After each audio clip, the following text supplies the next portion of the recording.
Hello दोस्तों, हमारे पढ़ाई लिखाई चैनल में आप सभी का स्वागत है। तो आज हम लैब असिस्टेंट जो कि झारखंड के जेएसएससी लैब असिस्टेंट का एग्ज़ाम होने वाला है, उसमें हमारा सिलेबस में दिया हुआ है जैव विविधता के बारे में पढ़ने के लिए। तो हम उसी जैव विविधता का क्वेश्चन आंसर देखेंगे आज, और कुछ मेन जो टॉपिक हैं जैव विविधता में उसके बारे में जानेंगे। तो जैव विविधता शब्द का सर्वप्रथम प्रयोग नार्से तथा मैकमेनस ने 1980 में किया था। किसने? नार्से तथा मैकमेनस ने। कब किया था? तो 1980 ईस्वी में।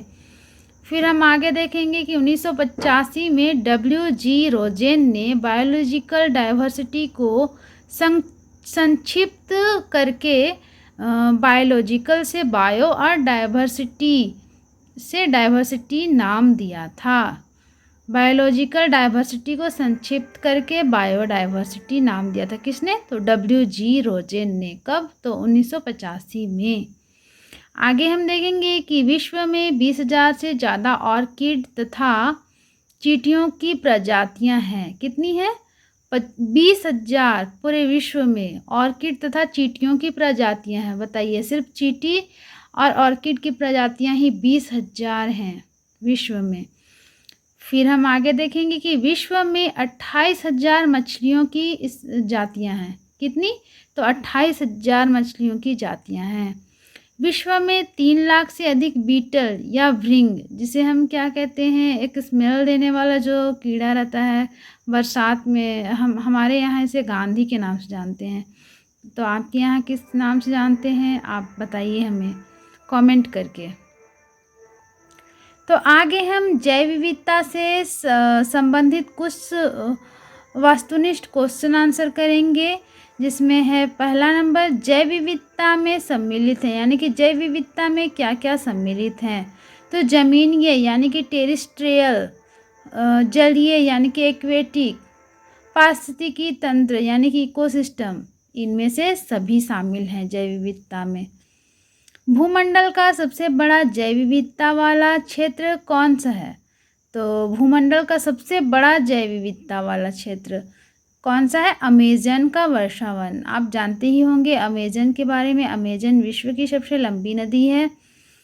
पारिस्थितिकी विविधता में कौन सम्मिलित है, यानी कि पारिस्थितिकी जो विविधता है उसमें कौन सम्मिलित है? तो गामा विविधता सम्मिलित है। कौन विदेशी स्पीसीज नहीं है? तो मैग्निफेरा इंडिका। आप सभी जानते होंगे कि आम का जो वैज्ञानिक नाम है वो है मैग्निफेरा इंडिका। तो ये तो विदेशी नहीं है ना, ये तो भारत की फसल है आम।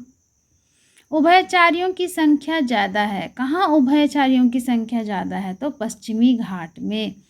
फिर हम आगे देखेंगे कि रेड डाटा बुक में सम्मिलित हैं, यानी कि रेड डाटा बुक में क्या क्या चीज़ें सम्मिलित होती हैं।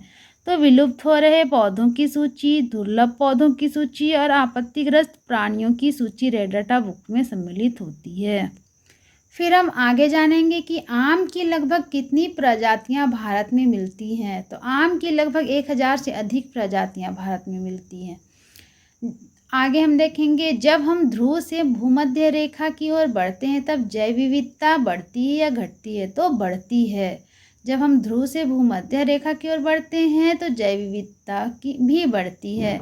फिर हम आगे देखेंगे, अमेजन के वनों में पादपों की स्पीसीज है। मतलब अमेजन के वनों में पादपों की कितनी सारी स्पीसीज हैं? तो यहाँ 40,000 स्पीसीज हैं अमेजन के वनों में। फिर हम आगे देखेंगे कौन विलुप्त हो गए हैं, यानी कि कौन सी चीज़ें विलुप्त हो गई हैं। डोडो, स्टीलर्स, सी काऊ, थाइलेसीन। फिर आगे देखेंगे, पृथ्वी सम्मेलन किस वर्ष आयोजित हुआ? तो 1992 में। कब आयोजित हुआ? 1992 में।